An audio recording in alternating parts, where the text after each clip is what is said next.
Good morning দর্শক, আপনারা দেখতেছেন 303-এর এক টিভি। আজকে খবর প্রচার করতে আসি আমি লঙ্গি পরা স্মার্ট ছেলে।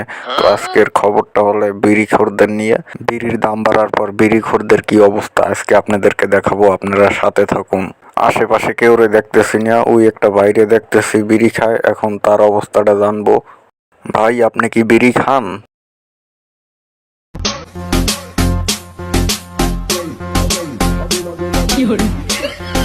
কি এরকম দুঃখের কথা, এই রোমবার সিগারেট হাঙ্গো বছর খাইলেও পেট ভরবে না, এইটারও দাম বাড়াই হেলাইছে।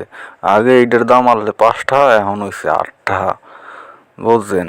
আর মোর একটা অভ্যাস কি জানেন, মোর এই সিগারেট না খাইলে সকালবেলা ওই পায়খানা ক্লিয়ার হয় না। তো এখন ভাবছি যে সিগারেট মাপতে মাপতে খামু, লগে একটা ইঞ্চি টেপ লইছি। তো প্রতিদিন সকালবেলা এখন মাপতে মাপতে হাফ ইঞ্চি সিগারেট খাই, যাতে বাথরুমটা ক্লিয়ার হয়, বুঝছেন।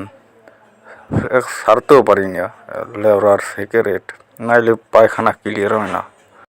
আপনি সিগারেট খান কত বছর হয়? মুই সিগারেট খাই জন্মের আগে হইতে উনি, বুঝছেন। আপনি মনে হয় সিগারেটের সাথে গাঁজাও খান, কারণ জন্মের আগে কেউ সিগারেট খাইতে পারে? মুই জন্মের আগে মোর দাদায় সিগারেট খাইতে, বুঝছেন। তো দাদা এখন গেছে মরিয়া, দাদার স্মৃতি মুই রাখছি ধরিয়া।